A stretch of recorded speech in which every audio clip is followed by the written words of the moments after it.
शांति ब्रह्म एकनाथ महाराज की जय। श्री गणेशाय नमः। श्री सद्गुरु सीतारामचंद्राय नमः।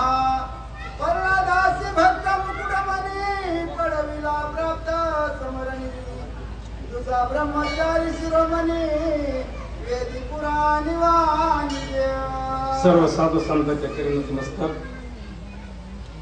जाबले ऋषी प्रभू रामचंद्राची विनंती करतात, रामा खरोखर तुमच्या चेहऱ्यावरची चिंता आहे। काही कोणी गुन्हा केलेला नाही, सीतेने नाही, लक्ष्मणाने नाही, भरताने नाही, काही कुठल्या पद्धतीचा गुन्हा झालेला नसूनही तुमच्या चेहऱ्यावर असा इतका भाव का?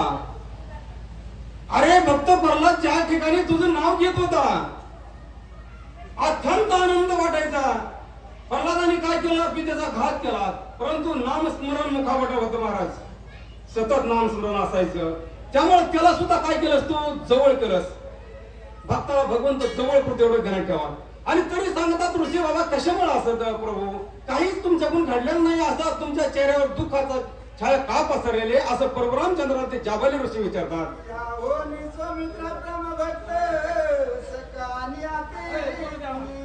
हो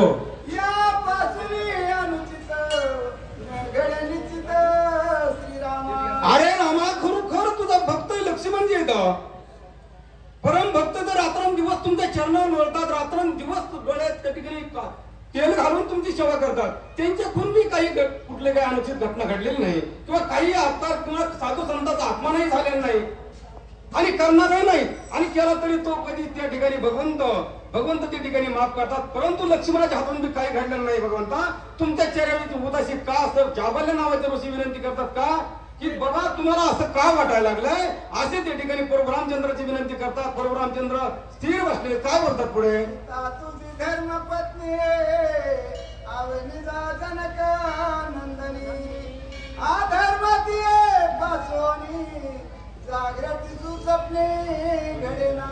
बरं सीता जनक नंदनी आहे आणि ती काय करते म्हणले जनक